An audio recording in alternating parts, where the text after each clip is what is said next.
السلام علیکم ورحمۃ اللہ وبرکاتہ۔ کتاب کا نام اربعین احکام و مسائل نکاح، تالیف ابو حمزہ عبد الخالق صدیقی۔ بسم اللہ الرحمن الرحیم۔ ان الحمد للہ نحمده ونستعینہ، من یہدہ اللہ فلا مضل لہ ومن یضلل فلا ہادی لہ، واشہد ان لا الہ الا اللہ وحدہ لا شریک لہ وَأَنَّ مُحَمَّدًا عَبْدُهُ وَرَسُولُهُ اما بعد۔ نکاح اللہ کا حکم اور انسان کے لیے باعث اطمینان ہے۔ قال اللہ تعالی وَمِنْ آيَاتِهِ أَنْ خَلَقَ لَكُم مِّنْ أَنفُسِكُمْ أَزْوَاجًا لِتَسْكُنُوا إِلَيْهَا وَجَعَلَ بَيْنَكُم مَّوَدَّةً وَرَحْمَةً إِنَّ فِي ذَلِكَ لَآيَاتٍ لِقَوْمٍ يَتَفَكَّرُونَ۔ اللہ تعالیٰ نے ارشاد فرمایا، اور یہ بھی اس کی نشانیوں میں سے ہے کہ اس نے تمہارے لیے تمہاری ہی جنس سے بیویاں پیدا کی تاکہ تم ان سے سکون حاصل کرو، اور اس نے تمہارے درمیان محبت اور رحمت پیدا کر دی۔ بلا شبہ اس میں ان لوگوں کے لیے عظیم نشانیاں ہیں جو غور و فکر کرتے ہیں۔ سورۃ الروم آیت نمبر 21۔ حدیث نمبر 1۔ حضرت عائشہ صدیقہ رضی اللہ عنہ کا بیان ہے کہ رسول اللہ صلی اللہ علیہ وسلم نے ارشاد فرمایا، نکاح میری سنت ہے، پس جس نے میری سنت پر عمل نہ کیا اس کا مجھ سے کوئی تعلق نہیں۔ نکاح سنت انبیاء علیہم السلام ہے۔ قال اللہ تعالی وَلَقَدْ أَرْسَلْنَا رُسُلًا مِّن قَبْلِكَ وَجَعَلْنَا لَكُمْ أَزْوَاجًا وَذُرِّيَّةً۔ اللہ تعالیٰ نے ارشاد فرمایا، اور بے شک ہم نے آپ سے پہلے کئی رسول بھیجے اور ہم انہیں بیوی بچوں والے بنایا۔ سورۃ الرعد آیت نمبر 38۔ حدیث نمبر 2۔ اور حضرت سعید بن جبیر رحمہ اللہ بیان کرتے ہیں کہ حضرت ابن عباس رضی اللہ عنہما نے مجھ سے دریافت کیا کہ تم نے شادی کر لی ہے؟ میں نے عرض کیا کہ نہیں۔ آپ نے ارشاد فرمایا، شادی کر لو، کیونکہ اس امت کے بہترین شخص محمد صلی اللہ علیہ وسلم کی بہت سی بیویاں تھیں۔ نکاح نہ کرنے والے سے نبی کریم صلی اللہ علیہ وسلم کا قطع تعلقی کا اظہار۔ قال اللہ تعالی واللہ جعل لکم من انفسکم ازواجا وجعل لکم من ازواجکم بنین وحفدة ورزقکم من الطیبات افبالباطل یؤمنون وبنعمت اللہ ہم یکفرون۔ اللہ تعالیٰ نے ارشاد فرمایا، اور اللہ نے تمہارے لیے تم ہی میں سے بیویاں بنائی اور اسی نے تمہارے لیے تمہاری بیویوں سے بیٹے اور پوتے بنائے اور تمہیں پاکیزہ چیزوں سے رزق دیا، کیا پھر بھی وہ باطل پر ایمان لاتے ہیں اور اللہ کی نعمتوں کی ناشکری کرتے ہیں؟ سورۃ النحل آیت نمبر 72۔ حدیث نمبر 3۔ اور حضرت انس بن مالک رضی اللہ عنہ بیان کرتے ہیں کہ 3 آدمی نبی کریم صلی اللہ علیہ وسلم کی ازواج مطہرات کے گھروں کی طرف آپ کی عبادت کے متعلق پوچھنے آئے۔ جب انہیں آپ کا عمل بتایا گیا تو انہوں نے اسے کم سمجھا اور کہا کہ ہمارا آپ سے کیا مقابلہ، آپ کے تو تمام اگلے پچھلے گناہ معاف کر دیے گئے ہیں۔ ان میں سے ایک نے کہا کہ آج سے میں ہمیشہ رات بھر نماز پڑھا کروں گا، دوسرے نے کہا کہ میں ہمیشہ روزے سے رہوں گا اور کبھی ناگہ نہیں کروں گا، تیسرے نے کہا کہ میں عورتوں سے جدائی اختیار کر لوں گا اور کبھی نکاح نہیں کروں گا۔ پھر آپ صلی اللہ علیہ وسلم تشریف لائے اور ان سے پوچھا کہ تم نے ہی یہ باتیں کہی ہیں؟ خبردار، اللہ کی قسم میں تم سب سے زیادہ اللہ تعالیٰ سے ڈرنے والا ہوں، میں تم سب سے زیادہ پرہیزگار ہوں، لیکن میں اگر روزے رکھتا ہوں تو افطار بھی کرتا ہوں، رات میں نماز پڑھتا ہوں اور سوتا بھی ہوں، اور میں عورتوں سے نکاح بھی کرتا ہوں، جس نے میری سنت سے بے رغبتی کی وہ مجھ سے نہیں۔ نکاح نصف ایمان ہے۔ حدیث نمبر 4۔ اور حضرت انس رضی اللہ عنہ سے مروی ہے کہ رسول اللہ صلی اللہ علیہ وسلم نے ارشاد فرمایا، جب بندہ نکاح کرتا ہے تو اس کا آدھا دین مکمل ہو جاتا ہے، اسے چاہیے کہ وہ باقی آدھے دین میں اللہ سے ڈرے۔ پاک دامنی کی نیت سے نکاح کرنے والے کے لیے مدد الہی کی نوید۔ حدیث نمبر 5۔ اور حضرت ابو ہریرہ رضی اللہ عنہ سے مروی ہے کہ رسول اللہ صلی اللہ علیہ وسلم نے ارشاد فرمایا، 3 آدمی ایسے ہیں کہ ان کی مدد کرنا اللہ تعالیٰ پر حق ہے۔ ایک وہ مکاتب غلام جو مکاتبت کی مقررہ رقم ادا کرنا چاہتا ہے، دوسرا ایسا نکاح کرنے والا جو پاک دامنی چاہتا ہے، اور تیسرا اللہ کی راہ میں جہاد کرنے والا۔ نکاح محبت و الفت کا بہترین ذریعہ ہے۔ قال اللہ تعالی، وَمِنْ آيَاتِهِ أَنْ خَلَقَ لَكُم مِّنْ أَنفُسِكُمْ أَزْوَاجًا لِتَسْكُنُوا إِلَيْهَا وَجَعَلَ بَيْنَكُم مَّوَدَّةً وَرَحْمَةً إِنَّ فِي ذَلِكَ لَآيَةً لِقَوْمٍ يَتَفَكَّرُونَ۔ اللہ تعالیٰ نے ارشاد فرمایا، اور یہ بھی اس کی نشانیوں میں سے ہے کہ اس نے تمہارے لیے تمہاری ہی جنس سے بیویاں پیدا کی تاکہ تم ان سے سکون حاصل کرو، اور اس نے تمہارے درمیان محبت اور رحمت پیدا کر دی۔ بلا شبہ اس میں ان لوگوں کے لیے عظیم نشانیاں ہیں جو غور و فکر کرتے ہیں۔ سورۃ الروم۔ حدیث نمبر 6۔ اور حضرت ابن عباس رضی اللہ عنہما سے مروی ہے کہ رسول اللہ صلی اللہ علیہ وسلم نے ارشاد فرمایا، ہم نے تو محبت کرنے والوں کے لیے نکاح جیسی بہترین اور کوئی چیز نہیں دیکھی۔ صالح بیوی دنیا کا بہترین سامان۔ حدیث نمبر 7۔ اور حضرت عبداللہ بن عمر رضی اللہ عنہ سے مروی ہے کہ رسول اللہ صلی اللہ علیہ وسلم نے ارشاد فرمایا، دنیا ساری کی ساری فائدہ اٹھانے کی چیز ہے، اور دنیا کا بہترین سامان صالح بیوی ہے۔ صالح بیوی آدمی کی خوش بختی۔ حدیث نمبر 8۔ اور حضرت سعد بن ابی وقاص رضی اللہ عنہ سے مروی ہے کہ رسول اللہ صلی اللہ علیہ وسلم نے ارشاد فرمایا، 3 چیزیں اولاد آدم کی خوش بختی سے ہے اور 3 بدبختی سے۔ اولاد آدم کی خوش بختی کی چیزیں یہ ہے، صالح بیوی، صالح رہائش اور صالح سواری۔ اور اولاد آدم کی بدبختی کی چیزیں یہ ہیں، بری بیوی، بری رہائش اور بری سواری۔ روز قیامت نبی صلی اللہ علیہ وسلم کا کثرت امت کے باعث فخر کرنا۔ حدیث نمبر 9۔ اور حضرت عائشہ رضی اللہ عنہ سے روایت ہے کہ رسول اللہ صلی اللہ علیہ وسلم نے ارشاد فرمایا، نکاح کرو، بلا شبہ میں روز قیامت تمہاری کثرت کے باعث امتوں پر فخر کروں گا۔ ہر صاحب استطاعت کو نکاح کا حکم دیا گیا ہے۔ حدیث نمبر 10۔ اور حضرت عبداللہ بن مسعود رضی اللہ عنہ سے مروی ہے کہ رسول کریم صلی اللہ علیہ وسلم نے ہم سے فرمایا تھا، اے نوجوانوں کی جماعت، تم میں جو بھی شادی کی طاقت رکھتا ہو اسے نکاح کر لینا چاہیے، اور جو طاقت نہ رکھتا ہو اسے روزہ رکھنا چاہیے، کیونکہ یہ خواہش نفسانی کو توڑ دے گا۔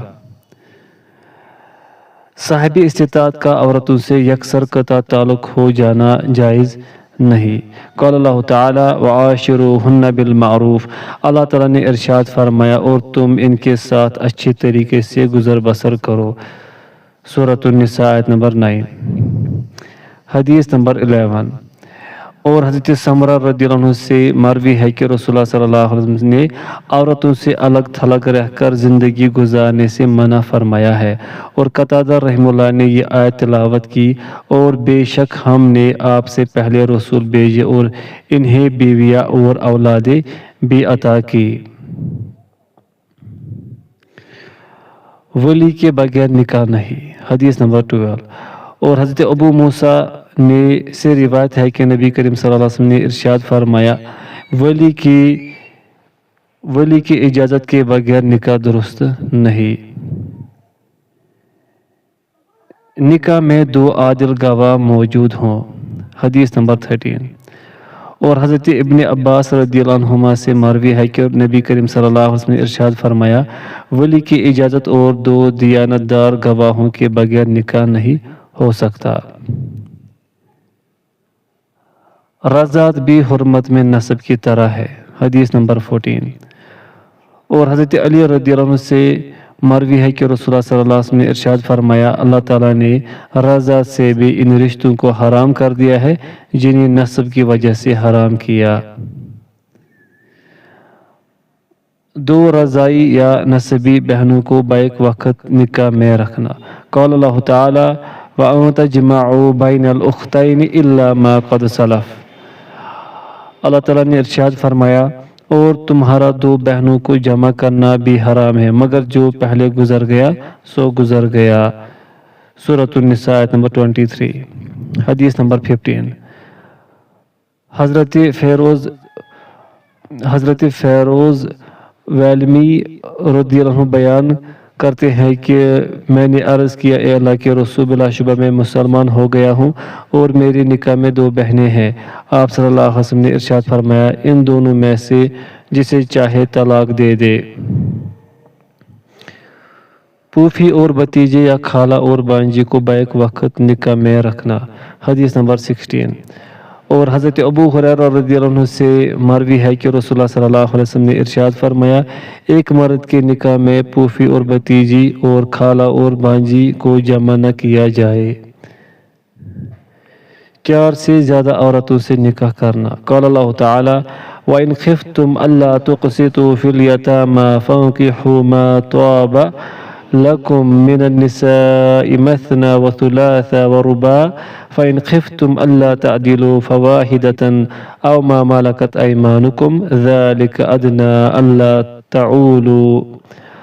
اللہ تعالیٰ نے ارشاد فرمایا، اگر تمہیں ڈر ہو کہ تم یتیم لڑکیوں کے بارے میں انصاف نہ کر سکو گے تو ان کی بجائے ان عورتوں میں سے جو تمہیں اچھی لگے 2-2، 3-3 اور 4-4 سے نکاح کر لو۔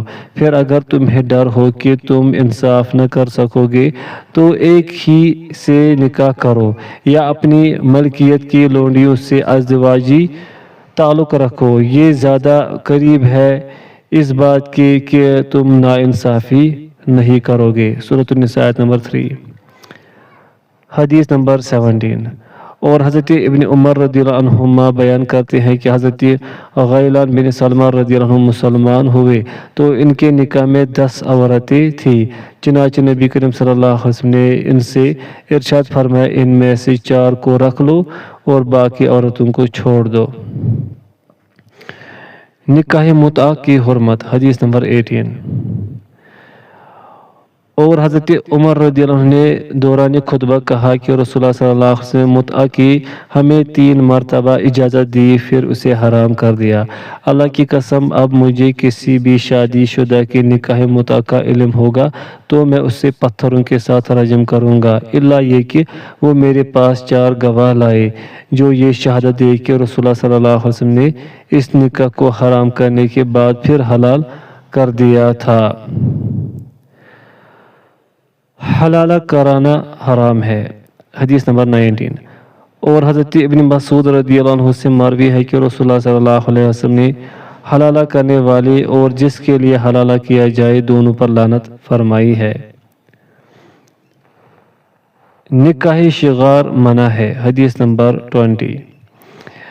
اور حضرت ابن عمر رضی اللہ عنہما سے مروی ہے کہ رسول اللہ صلی اللہ علیہ وسلم نے نکاح شغار سے منع فرمایا ہے، اور شغار یہ ہے کہ ایک آدمی اپنی بیٹی دوسرے آدمی سے اس شرط پر بیاہ دے کہ وہ اپنی بیٹی اس سے بیاہ دے اور دونوں کا کوئی مہر مقرر نہ ہو۔ نیک بیوی کی خوبیاں۔ حدیث نمبر 21۔ اور حضرت ابو ہریرہ رضی اللہ عنہ سے مروی ہے کہ رسول اللہ صلی اللہ علیہ وسلم سے دریافت کیا گیا کہ کون سی عورت سب سے بہتر ہے؟ آپ صلی اللہ علیہ وسلم نے ارشاد فرمایا، ایسی عورت کہ جب اس کا شوہر اس کی طرف دیکھے تو وہ اسے خوش کر دے، جب وہ اسے کسی کام کا حکم دے تو وہ اس کی اطاعت کرے، اس کی جان اور مال کے حوالے سے اس کا شوہر جس چیز کو بھی ناپسند کرتا ہو اس میں اس کی مخالفت نہ کرے۔ حدیث نمبر 22۔ اور حضرت انس رضی اللہ عنہ سے مروی ہے کہ رسول اللہ صلی اللہ علیہ وسلم نے ارشاد فرمایا، جو عورت 5 نمازیں ادا کرے، رمضان کے روزے رکھے، اپنی شرمگاہ کی حفاظت کرے اور اپنے شوہر کی اطاعت کرے، اسے روز قیامت کہا جائے گا جنت کے 8 دروازوں میں سے جس سے چاہے داخل ہو جا۔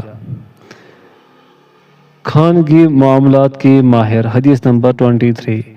اور حضرت ابو ہریرہ رضی اللہ عنہ سے مروی ہے کہ نبی کریم صلی اللہ علیہ وسلم نے ارشاد فرمایا، عورتوں میں بہترین عورت قریش کی صالح عورت ہے، جو اپنے بچے سے بہت زیادہ محبت کرنے والی اور اپنے شوہر کے مال و اسباب میں اس کی بہت عمدہ نگہبان و نگران ثابت ہوتی ہے۔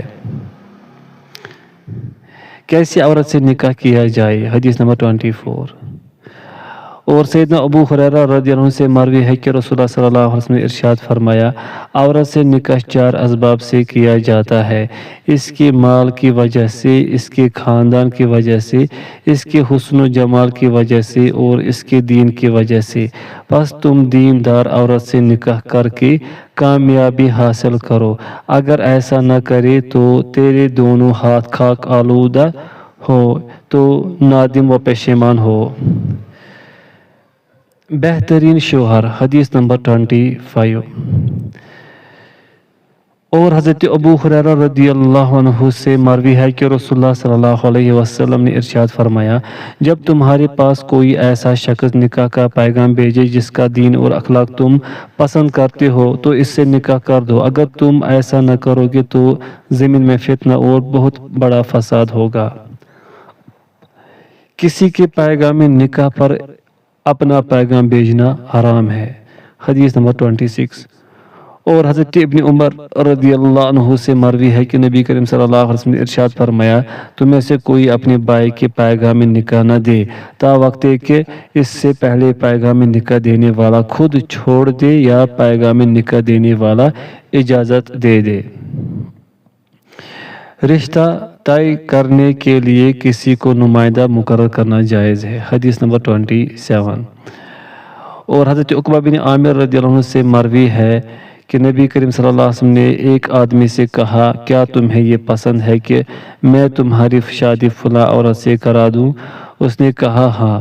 پھر آپ نے عورت سے کہا، کیا تمہیں پسند ہے کہ میں تمہاری شادی فلاں مرد سے کرا دوں؟ اس نے کہا ہاں، لہٰذا آپ نے ان کی شادی کرا دی۔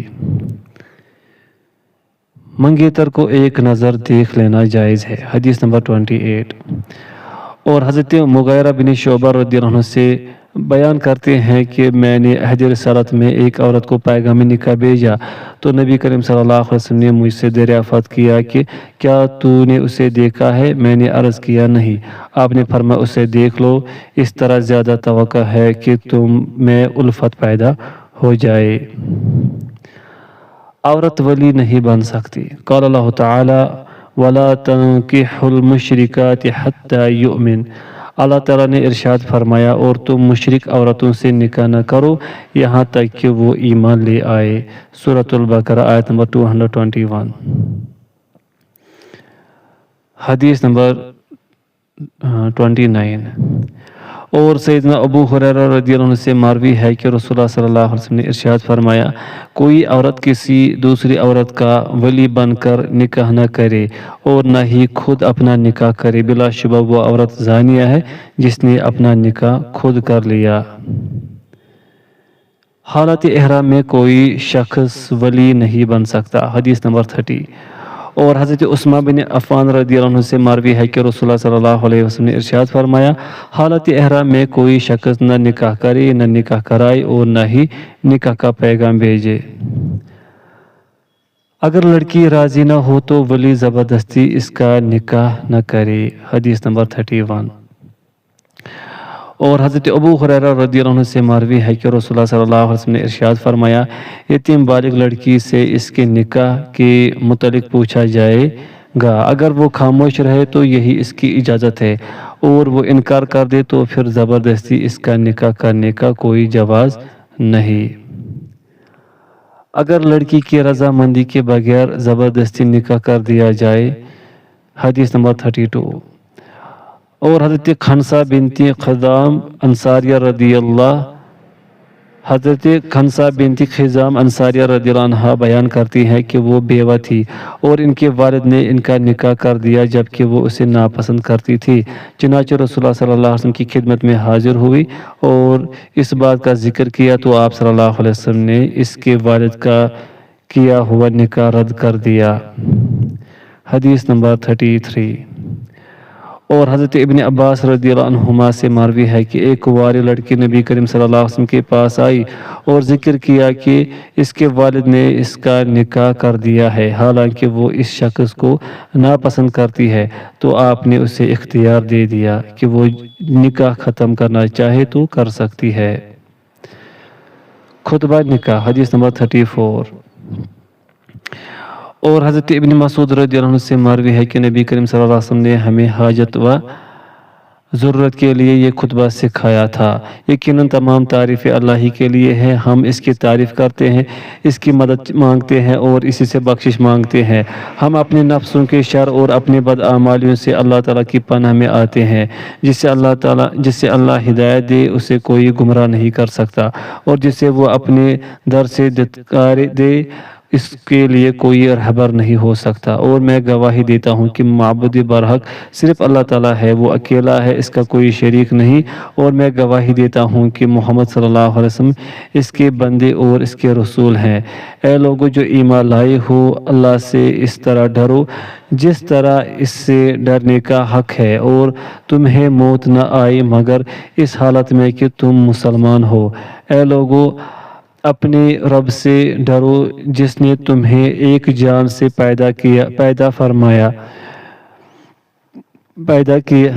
تمہیں ایک جان سے پیدا کیا اور اسی سے اس کا جوڑا پیدا کر کے ان دونوں سے مرد اور عورتیں کثرت سے پھیلا دیے۔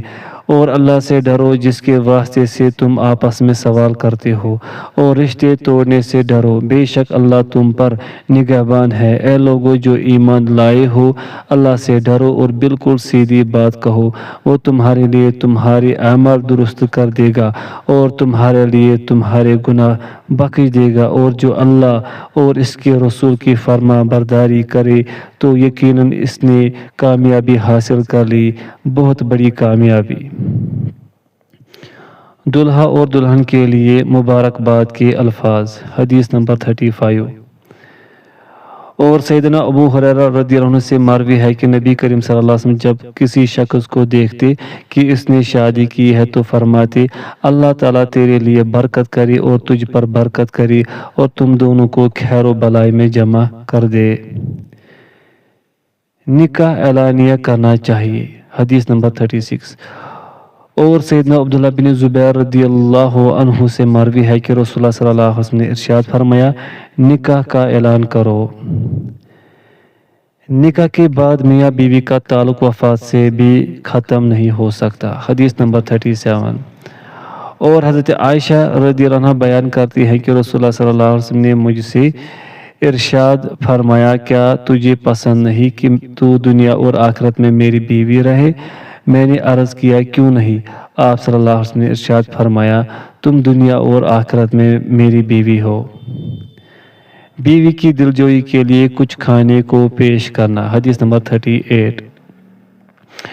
اور حضرت اسماء بنت یزید رضی اللہ عنہ بیان کرتے ہیں کہ میں نے نبی کریم صلی اللہ علیہ وسلم کے لیے آپ کے نکاح کے موقع پر عائشہ رضی اللہ عنہ کو زیب و زینت کے ساتھ آراستہ کر لیا تو میں آپ کے پاس آئی اور آپ کو بلایا تاکہ آپ عائشہ رضی اللہ عنہ کو دیکھ لیں۔ پھر آپ آئے اور عائشہ رضی اللہ عنہ کے پہلو میں بیٹھ گئے اور پھر دودھ کا ایک بڑا پیالہ لایا گیا جسے آپ نے پیا۔ پھر اس پیالے کو عائشہ رضی اللہ عنہ کے لیے پیش کیا، لیکن عائشہ رضی اللہ عنہ نے شرم و حیا کی وجہ سے اپنا سر جھکا لیا۔ میں نے عائشہ رضی اللہ عنہ کو جھڑکا اور کہا نبی صلی اللہ علیہ وسلم کے ہاتھ سے پیالہ پکڑ لو۔ اس پر عائشہ رضی اللہ عنہ نے نبی صلی اللہ علیہ وسلم سے پیالہ پکڑا اور کچھ دودھ پیا۔ پھر آپ نے عائشہ رضی اللہ عنہ سے کہا کہ یہ پیالہ اپنی سہیلی کو دے دو۔ میں نے عرض کیا کہ اے اللہ کے رسول بلکہ آپ پیالہ پکڑے اور اس سے مزید دودھ پیے۔ چنانچہ پھر آپ نے اس پیالے سے دودھ پیا اور پھر مجھے پکڑا دیا۔ ہم بستری پر اجر و ثواب قال اللہ تعالی نساؤکم حرث لکم فأتوا حرثکم انا شئتم۔ اللہ تعالیٰ نے ارشاد فرمایا تمہاری عورتیں کھیتی ہیں، پس تم جس طرح چاہو اپنی کھیتی میں آؤ۔ سورۃ البقرہ آیت نمبر 223، حدیث نمبر 39۔ اور حضرت ابو ذر رضی اللہ عنہ سے روایت ہے کہ نبی اکرم صلی اللہ علیہ وسلم کے کچھ ساتھیوں نے نبی اکرم صلی اللہ علیہ وسلم سے عرض کیا، اے اللہ کے رسول، سرمایہ دار اجر و ثواب لے گئے، وہ ہماری طرح نماز پڑھتے ہیں، ہماری طرح روزے رکھتے ہیں اور ضرورت سے زائد مالوں کو خرچ کرتے ہیں۔ آپ صلی اللہ علیہ وسلم نے ارشاد فرمایا کیا اللہ تعالیٰ نے تمہارے لیے صدقہ کرنے کی صورت نہیں پیدا کی؟ ایک دفعہ سبحان اللہ کہنا صدقہ ہے، اور ایک دفعہ اللہ اکبر کہنا صدقہ ہے، ایک دفعہ الحمدللہ کہنا صدقہ ہے، اور ایک دفعہ لا الہ الا اللہ کہنا صدقہ ہے، نیکی کی تلقین کرنا صدقہ ہے، اور برائی سے روکنا صدقہ ہے، اور بیوی سے تعلقات قائم کرنا بھی صدقہ ہے۔ صحابہ کرام رضی اللہ عنہم اجمعین نے پوچھا، کیا جب ہم میں سے کوئی اپنی نفسانی خواہش جنسی ضرورت پوری کرتا ہے اس میں بھی اسے اجر ملتا ہے؟ آپ نے جواب دیا، بتاؤ اگر وہ اسے حرام جگہ استعمال کرتا ہے تو کیا اسے اس پر گناہ ہوتا ہے یا نہیں؟ اسی طرح جب وہ اسے جائز محل پر رکھتا ہے تو اسے اجر بھی ملتا ہے۔ ہم بستری کی دعا، حدیث نمبر 40۔ اور حضرت ابن عباس رضی اللہ عنہما سے مروی ہے کہ رسول اللہ صلی اللہ علیہ وسلم نے ارشاد فرمایا، اگر تم میں سے کوئی اپنی بیوی کے پاس جاتے وقت یہ دعا پڑھے، اللہ کے نام کے ساتھ، اے اللہ ہمیں شیطان سے محفوظ رکھ اور اس اولاد کو بھی شیطان سے محفوظ رکھ جو تو ہمیں عطا کرے، یقیناً اس جماع سے ان کے مقدر و قسمت میں جو اولاد ہوگی تو شیطان اسے کبھی بھی نقصان نہیں پہنچا سکے گا۔ وصلی اللہ تعالی علی خیر خلقہ محمد وآلہ وصحبہ اجمعین۔